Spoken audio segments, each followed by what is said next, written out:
Que bom nos encontrarmos mais uma vez, hoje para estudarmos Ezequiel capítulo 5. Esse é o programa Reavivados por Sua Palavra, programa transmitido pela internet, no canal do YouTube e também pela TV Novo Tempo. A TV Novo Tempo é o canal da Esperança e a Rádio Novo Tempo, a Voz da Esperança, que transmitem a mensagem da Palavra de Deus, músicas inspiradoras e programas os mais diversos 24 horas por dia. Na TV Novo Tempo você ouve falar sobre família, sobre saúde, notícias as mais diversas. Aqui você vai encontrar esperança. Então, não troque de canal. Fique sempre 24 horas por dia conosco com a TV Novo Tempo, porque esse é o canal que leva transformação, leva esperança, leva vida para a tua família. E esse programa é um incentivo para estudo da palavra, da Bíblia Sagrada. E eu quero ratificar aqui o que já falei várias vezes, da importância da gente buscar a Deus, da gente clamar ao Senhor sozinhos. A gente tem o nosso momento de oração antes de sair de casa, ter um momento de oração com a família, não é? Ter um momento de leitura da Bíblia com a família e também ter um momento de oração sozinho antes de ir dormir. Ou seja, ao sair, antes de sair e ao chegar, nós precisamos confiar em Deus a nossa vida. Colocar nas mãos dele os nossos sonhos, os nossos planos, para que ele nos dê sabedoria para tomarmos decisões acertadas. Bem, vamos orar para que Deus nos ilumine, para que a gente possa compreender mais a Bíblia Sagrada? Sem oração não há poder, com muita oração há muito poder.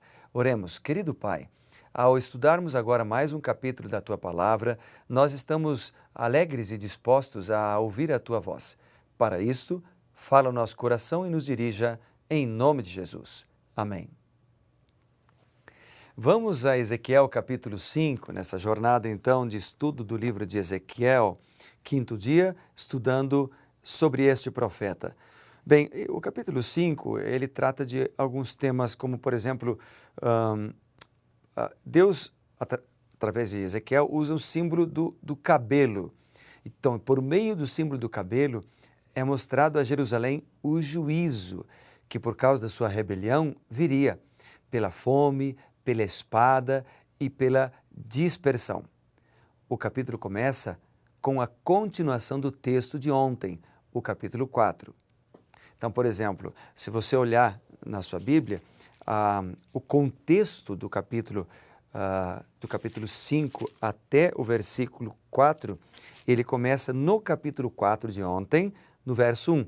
Então, é claro que aqui no programa Reavivados, a gente lê um capítulo por dia, e não é um programa que estuda temas, mas estuda capítulos.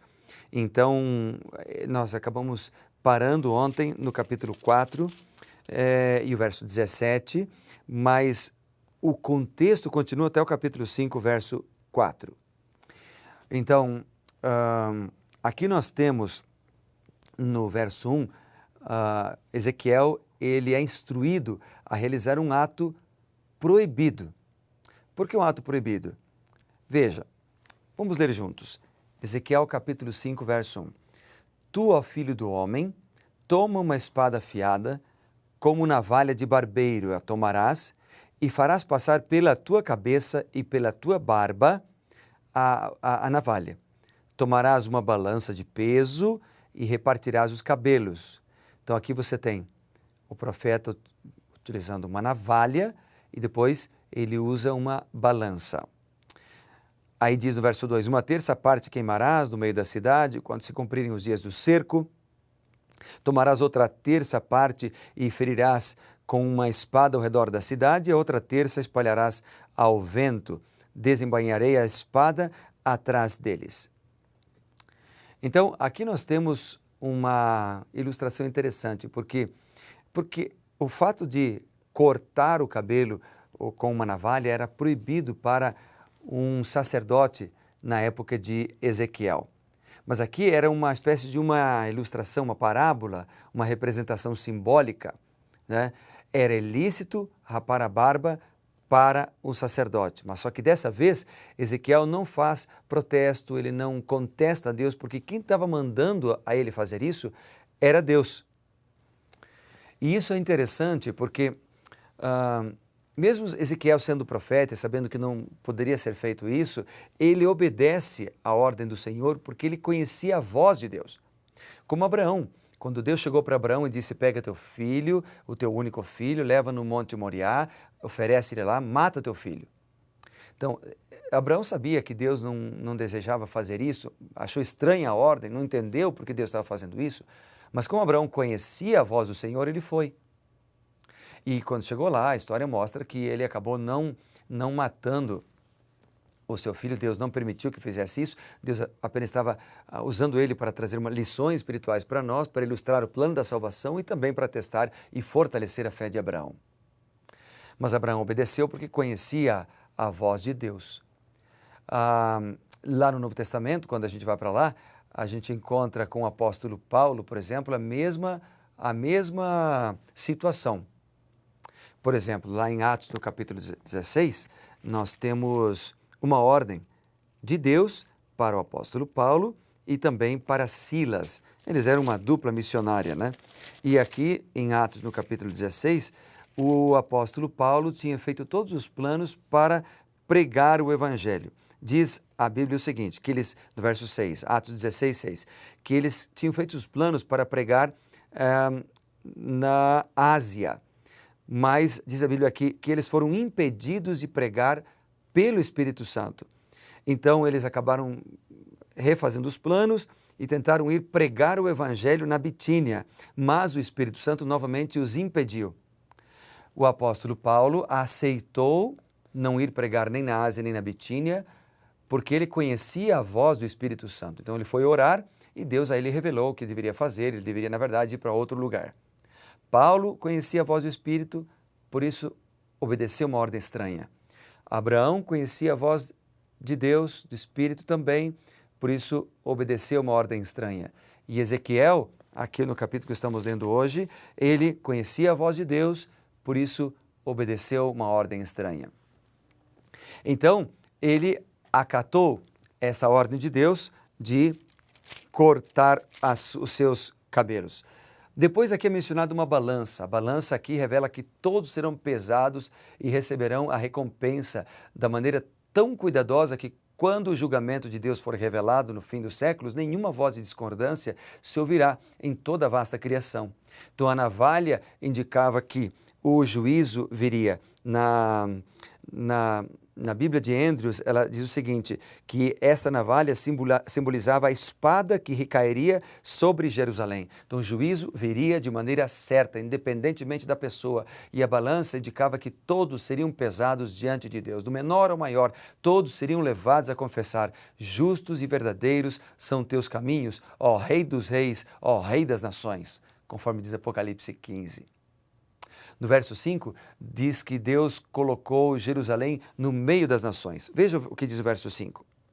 Diz a Bíblia, assim diz o Senhor Deus, esta é Jerusalém, pula no meio das nações, terras que estão ao redor dela. Então, Deus colocou Jerusalém no meio das nações, ou seja, ela estava situada bem no meio dos países do Antigo Oriente Médio, na encruzilhada entre as principais estradas da Antiguidade. Sua localização singular consistia de uma grande oportunidade para Israel. No sul ficava o Egito, no nordeste a Síria e Babilônia, no norte os sírios, na costa os filisteus e um pouco mais para lá, na direção do norte, os fenícios. Mais próximo a leste estavam os moabitas, os amonitas e no sul os edomitas. Deus colocou seu povo no meio das nações, conforme ele diz no verso 5, e planejou que ele se tornasse uma grande força evangelizadora pela qual o conhecimento de Deus, ou do Deus verdadeiro, poderia se espalhar por todo o mundo de então. Era o desejo de Deus que a nação de Israel, a partir de Jerusalém, fosse uma clara demonstração da superioridade do Deus verdadeiro, em contraste com os deuses falsos, com os falsos sistemas de culto pagãos. A experiência e a prosperidade de Israel deveriam se tornar tão atrativas que todas as nações passariam a buscar o Deus dos israelitas. Da mesma forma como a rainha de Sabá, por exemplo, no tempo de Salomão, o buscou. E queria saber de Salomão o que havia acontecido, por que havia tanta prosperidade com Salomão.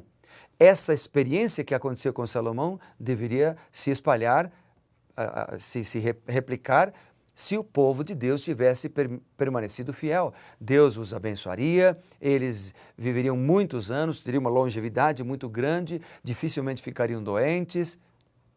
E o que aconteceria é que as bênçãos materiais também seriam abundantes e os povos veriam para saber o que está acontecendo e eles teriam a oportunidade de testificar. Então seria uma pregação centrípeta de fora para dentro. No Novo Testamento, a lição se aplica para os cristãos também, só que a evangelização ela é centrífuga de dentro para fora. De forma individualizada, Deus nos colocou também como luz para os vizinhos. Ele espera da nossa parte uma demonstração do cristianismo diante do mundo. Ele deseja que eu e você sejamos ou vivamos uma religião tão atrativa que os outros procurem buscar. Por isso ele ordenou lá em Mateus, no capítulo 28, versos 18 a 20, ele diz, você lembra o que disse Jesus ali? Vou ler para você, Mateus capítulo 28, diz assim, Jesus aproximando-se falou-lhes dizendo, toda autoridade me foi dada no céu e na terra. Ide, portanto, fazei discípulos de todas as nações, batizando-os em nome do Pai, do Filho e do Espírito Santo, ensinando-os a guardar todas as coisas que vos tenho ordenado. E eis que estou convosco todos os dias. Ide, fazei discípulos de todas as nações. No capítulo 5 de Mateus, do Evangelho de Mateus, Jesus ainda diz assim, no capítulo 5 e no versículo 14, ele diz assim, vós sois a luz do mundo. O povo de Israel deixou de ser a luz, transformou-se em trevas quando se afastaram da lei de Deus e gradualmente foram se corrompendo por causa dos hábitos, da idolatria, da promiscuidade sexual. A rebelião é um ato deliberado, planejado. E nós também podemos cair no mesmo erro. Mas que esta não seja a nossa realidade. Que esta não seja a nossa história. Que possamos ser um homem e uma mulher usados por Deus para levar esperança. Vamos orar por isso? Querido Pai e bondoso Deus, queremos orar para que o Senhor nos use poderosamente como instrumentos para levar esperança às pessoas, através da nossa vida, através da literatura, através daquilo que temos e somos, que possamos deixar brilhar a luz dos céus. Em nome de Jesus, amém. Que Deus te abençoe, meu querido. Grande abraço.